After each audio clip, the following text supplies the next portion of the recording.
Cowries, the shells that bought land, dowries, and power. Would you exchange your house for a handful of shells? It may seem absurd today, but for centuries in various parts of Africa, Asia, and Oceania, this was not simply possible, it was commonplace. Small, lustrous shells with delicate contours and symmetrical curves, cowries. They held value beyond the decorative or religious. They were living money. But what transforms a natural object into a potent instrument of exchange and wealth? How does a simple shell become a symbol of status, a means of payment, and even the foundation for dowries and royal tributes? Envision a trade route traversing the African Sahel, where camel caravans carry salt, gold, and sacks of shells. Now picture a king piling mountains of cowries into wooden chests, treating them as national reserves. A seemingly insignificant object, yet with colossal impact, not only on the economy, but on political power and social relations. The history of cowrie shells is not merely intriguing. It compels us to re-examine our entire understanding of money. Why do we assign value to the colored paper in our wallets or the digits on our digital accounts? What truly confers value upon any currency? Prepare yourself for a journey through ancient marketplaces, African palaces, ports on the Indian Ocean, and tribal villages where the sound of conch shells clashing held the weight of jingling gold. Let us explore the day when money ceased to be metallic and became oceanic. The use of cowrie shells as currency dates back thousands of years. The primary species employed was the Monetaria moneta, a marine mollusk indigenous to the Maldives in the Indian Ocean. From there, these shells were harvested on a massive scale and transported by Arab, Indian, and Chinese merchants. Consequently, they flooded markets across Asia, Africa, and even parts of Europe. The natural beauty of cowries was captivating. Their oval shape, smooth surface, and a distinctive gap that resembled a smile, or to some, a magic eye.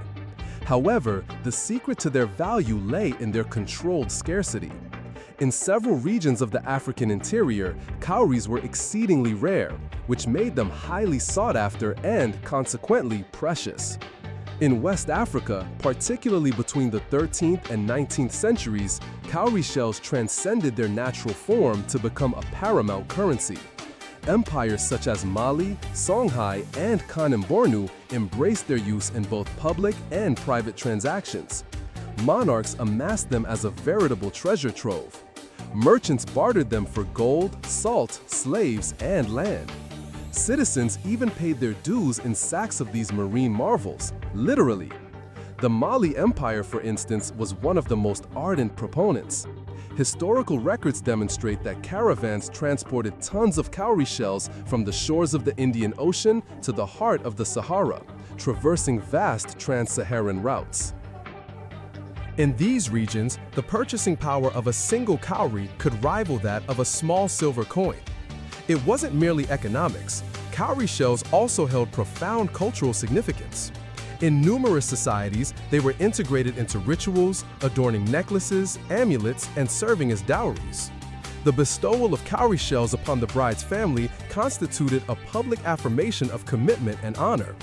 Their luminous white sheen was intrinsically linked to notions of fertility, spiritual protection, and prosperity. With the expansion of global trade, the use of cowrie shells intensified, yet this trend also began to expose their limitations. The arrival of Europeans in Africa, particularly the Portuguese and English, profoundly impacted this alternative monetary system. During the transatlantic slave trade, cowrie shells gained unprecedented prevalence. European vessels transported vast quantities of these shells from Asia to Africa, where they were utilized to purchase enslaved individuals and commodities, thereby inflating their value across numerous regions. What had previously been a rare commodity became readily available, a consequence of which was a precipitous decline in the value of cowrie shells. In certain regions, particularly Nigeria and Ghana, a slave could be valued between 20,000 and 30,000 cowries. This not only evinces the sheer volume of their use, but also the sophistication of the system itself. Specialized counters were employed to handle cowries, and even cords were devised containing predetermined quantities to streamline transactions. However, as European currencies gained prominence, local rulers began to favor them to secure political power and commercial ties with the colonizers. Cowries, once symbols of wealth and cultural identity, were relegated to the status of currency of the past. But they did not vanish entirely. In various locations, their use endured as talismans, adornments, or ancestral symbols.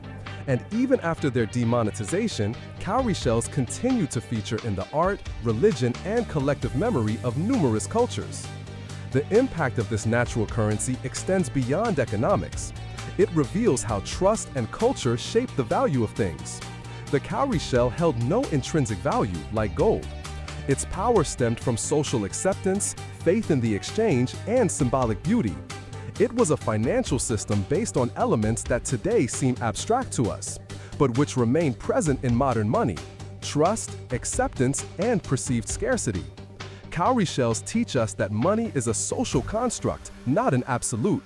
Before the dollar, the euro, or the real, there were entire financial systems based on simple objects, such as stones, teeth, and feathers, and, of course, shells. Among them, perhaps none were as elegant and widespread as the cowrie. What do we value in modern money? Its physical form, the metal it's made of, or the collective belief in its worth? By studying cowrie shells, we realize that every economy is a story told by those who believe in it. The trust that underpinned African empires, royal families, and oceanic trade networks is the same that today sustains central banks, cryptocurrencies, and digital payment systems. But there is a distinction.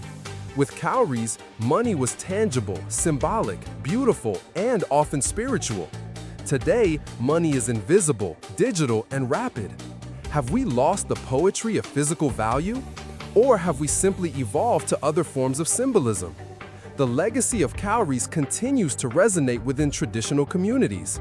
In certain West African weddings, they are still employed as part of the dowry. Across Afro-diasporic religious rites, they symbolize ancestral connection. In contemporary art, they emerge as emblems of resistance and identity. So next time you ponder the value of money, remember, it doesn't reside in gold, paper, or the digits on your phone screen. It exists in the collective belief that it holds power. And perhaps, by gazing at a small, sparkling seashell, we can comprehend that the future of money still echoes the spirit of the past. If this story amazed you, leave your comment. Would you use seashells as currency? Subscribe to the Mundo Enriquecedor channel and turn on notifications for more stories about the hidden value of money. Also, check out our video about salt as currency in the Mali Empire. You'll be astonished.